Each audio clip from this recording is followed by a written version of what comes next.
Hello and welcome back to the Hibs Observer. Here with me, Liam Bryce and Patrick McPartlin as we react to Hibs 3, Falkirk 0 in the Scottish Premiership. A welcome return to winning ways for David Gray's side after two league defeats on the bounce. 2 goals from Kieran Bowie and a penalty from Martin Boyle getting the job done here in what was a pretty convincing result and performance.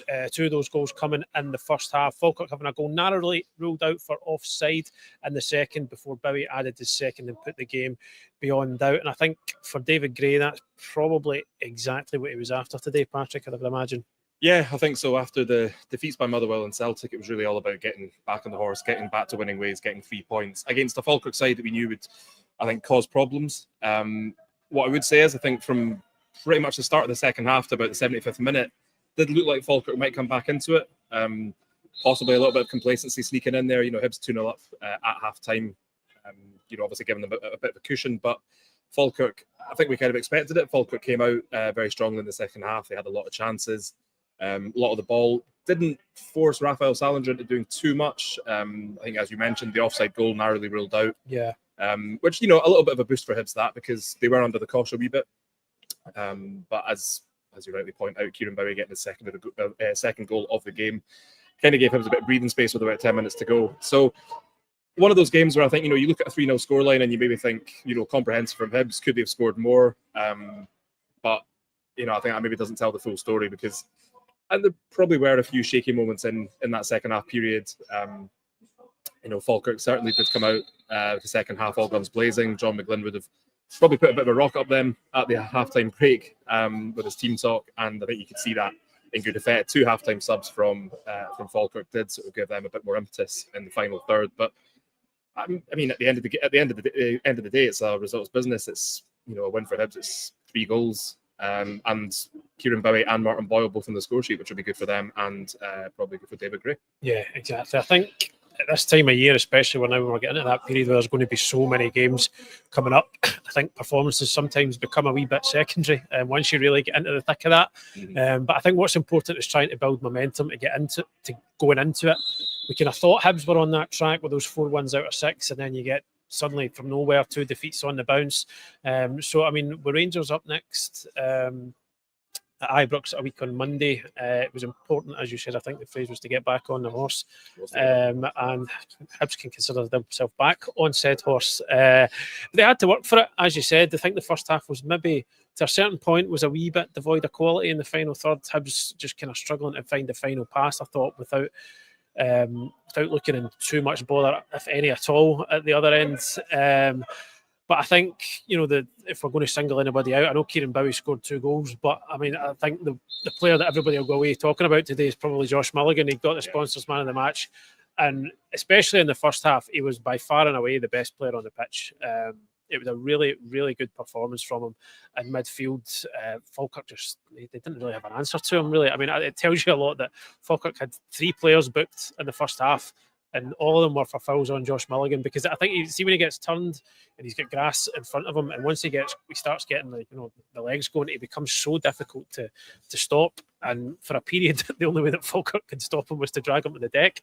I think what will be especially pleasing, but for David Gray about Mulligan's performance today, is he has been quite fulsome in his praise of him, and rightly so. But he's talked about there's still been a lot more to come, and I do wonder if part of that in Gray's mind is just sometimes his end product in the final third, because he does so well with his driving runs to get himself into that position.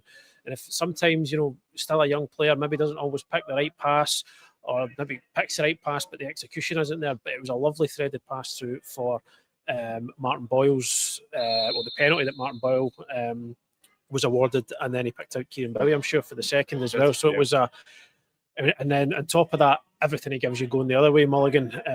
His defensive work great. I don't think it's an exaggeration to call it a pretty complete performance from him. I don't think so, no. And I mean, it's funny, because I think I said to you at one point he was playing like someone who wanted to be on the plane for the World Cup next summer. He's had that taste of the senior Scotland team in the last but one international break.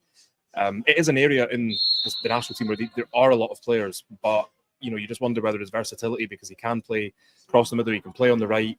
That's a boon really for Steve Clarke, for any manager, really, to have a player of that quality. But I think you're right. You talk about the end product. I don't think it's beyond the realms of possibility. Just give If it. there is a second full in the stadium or around the stadium, maybe the Guardian GH2, okay, please take yourself to the gates. Thank you. As I was saying, Yeah, we had an interruption, and then before we came on, we had to wait till Mariah Carey finished singing. So, like, everything that can go wrong in these broadcasts sometimes does go wrong. But the pitfalls of recording these at Christmas time or the lead up to Christmas. But as you were saying, as I was saying, yeah, I think there's been a few times that, I mean, Mulligan himself has said that there's been a few performances that he's put in that he's not been totally happy with himself, whether that's at right wing back, whether it's in the middle of the park. So I think, you know, you wouldn't be surprised if, you know, the manager sort of sat him down and said, you know, look, you've done well so far, you're capable of more, and this is what I want you to do, this is how I want you to show it. I mean, he is still very young, we forget that. We forget that because of the number of games he played for Dundee, because he's, you know, the way he's played, he's just looked, you know, he has looked like, you know, a player far beyond his years. And at the times today, it was a little bit kind of, you know, a bit like a kind of one-man show at times. That you're right, you know, Falkirk really were struggling to contain him in midfield. As you say, it was, you know, every time he got on the ball, send a different person over to, you know, take him out, take the yellow card. But, you know, I think that's probably what Hibs fans would have hoped for when they signed him. It's what David Gray certainly wants to see from him. And, you know, I just think having that sort of driving figure in the midfield, you know, it probably does make a difference. It probably eases a bit of the pressure on, you know, the other players in there who are allowed just to do, you know, their game, because you've got someone like Josh Mulligan in there. I mean, he's on song like he was today. It's almost like having an extra body in there. I think Falkirk certainly will feel that. I certainly felt that, yeah. 2 goals for Kieran Bowie as well, keeping him on track. Decent goal scoring run he gets scored against Dundee a couple of weeks ago. In terms of kind of final talking points, there was a wee bit of, you know, before the match, there was a wee bit of debate when the team came out as to what sort of shape Hibs were going to play today. Were they maybe with both Nicky Cadden and Jordan Abita out, were potentially maybe going to a back four? It possibly looked like that on paper. There was talk of a midfield diamond.